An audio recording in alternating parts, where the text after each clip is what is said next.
महाराज जी, हम गृहस्थ जीवन में हैं, हम पत्नी हैं, हम किसी और कन्या से, किसी और फीमेल से बात करते हैं तो उनको एक चुभन होती है कि मेरे अलावा किसी और से बात कर रहे हैं। उस टाइम पे राधा कृष्ण के टाइम पे माँ कृष्ण जी की इतनी सारी गोपियाँ थीं, तो राधा जी को कभी ऐसा कुछ चुभन नहीं होती थी? अगर विश्वास प्रबल है जी, तो कभी चुभन नहीं होगी। जी। चुभन कब होती है? जब मुझे ऐसा लगता है कि कोई मुझसे छिन रहा है, हुँ, कोई मुझसे दूर जा रहा है, जी। मेरी चीज बट रही है, हुँ, कुछ मेरा है जो बट बट रहा है, रहा है, तो बिल्कुल। वो चुभन देता है। जी, भगवान कृष्ण, ना तो वहां ऐसी कोई बात है जिसमें कुछ बट रहा हो, जी, और न वहां ऐसी कुछ बात है कि स्त्री और स्त्री का वैर हो रहा हो। जी। राधा जी पूर्णा है, हुँ, कृष्ण पूर्णा है। राधा जी उद्धव जी को उपदेश देंगी तो कृष्ण को चुभन होगी, बल्कि कृष्ण उद्धव जी को भेजेंगे कि तू वहां जा, हुँ, वहां तुझे ठीक मिलेगा। हुँ, ऐसे ही कोई गोपी अगर अपने जीवन के सत्य को प्राप्त करने के लिए भटक रही है हुँ, और उसको वो ऊर्जा कृष्ण से प्राप्त हो रही है, जी। तो राधा जी को चुभन नहीं होगी। राधा जी उस गोपी को रास्ता बताएंगी कि तू मुरली बन जा, हुँ, तू बांसुरी बन जा। जी। बांसुरी क्या है?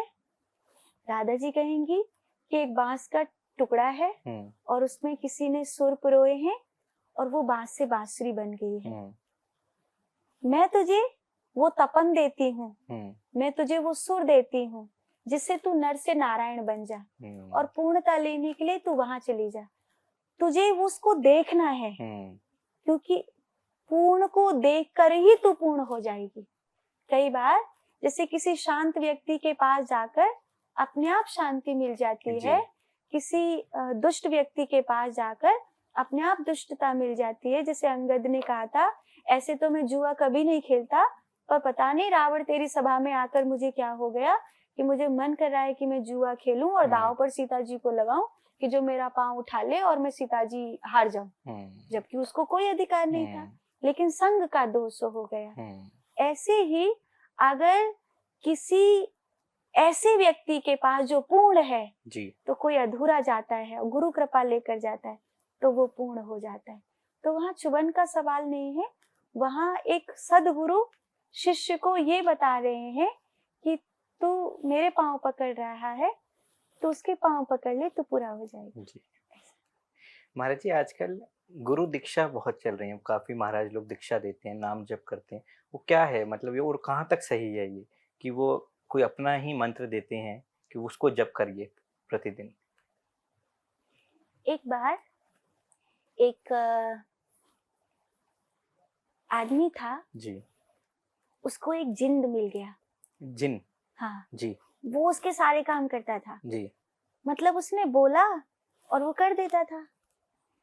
लेकिन जब सारे काम हो गए, फैक्ट्री भी चलने लगी, उस घर भी चल, मतलब सब कुछ होने जी, लगा, जी। अब उसके पास काम नहीं बचा उसको देने के लिए। तो जिन बोला, मालिक एक चीज बताना भूल गया था मैं, कि अगर मेरे पास काम नहीं है तो मैं आपको खा जाऊंगा। और उसने सोचा कि ये तो बड़ी बुरी बात हो गई, ये मुझको खा जाएगा। तो वो अपने गुरुजी के पास गया और बोला, बाबा ऐसे ऐसे बात हुई है, किसी को बता भी नहीं सकता, अब क्या करूं?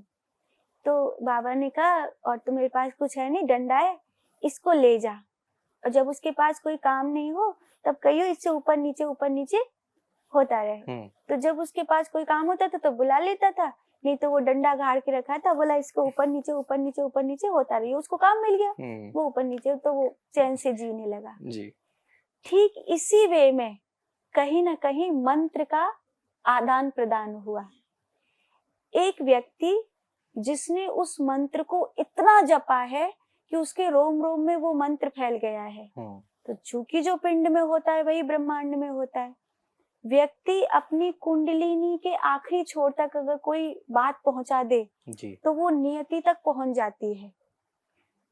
जब कोई मंत्र जाप करता है और वो इतना मंत्र जाप कर ले कि उसकी श्वास उसके नाभि के 2 अंगुल नीचे तक पहुंचने लगे हुँ, और वहां उसका मंत्र पहुंचने लगता है, उसको कुंडलिनी सुनती है।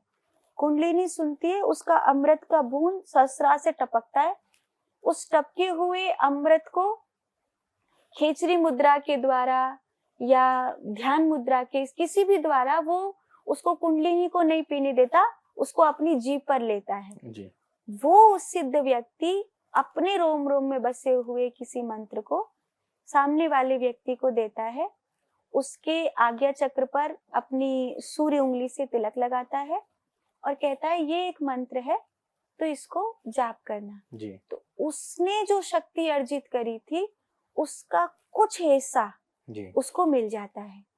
अगर वो उस मंत्र को करता रहेगा तो उसका मन शांत हो जाएगा। जी मन शांत होने के बाद फिर आरंभ होती है गुरु दीक्षा की वास्तविक कड़ी, जिसे जी दिशा कहते हैं, जी कि अब वो व्यक्ति अपनी कुंडलिनी को उसी तरह जागृत करे, उस अमृत की बूंद को उसी तरह पिए जिस तरह मन को शांत करके पिया जाता है। लेकिन लोग मंत्र पे ही रुक जाते हैं, जी बिल्कुल उससे आगे जाते ही नहीं। जी गुरु दीक्षा की भीड़ लगी रहती है, जिसने कभी अब वो मंत्र जाप नहीं किया वो मंत्र दूसरों को बांट देता जी है बिल्कुल और सब वही नाम लेने लगते हैं। यही कारण है कि ढाक के 3 पाठ पहुंचता हुआ कोई कहीं दिखाई देता नहीं बिल्कुल है। बिल्कुल महाराज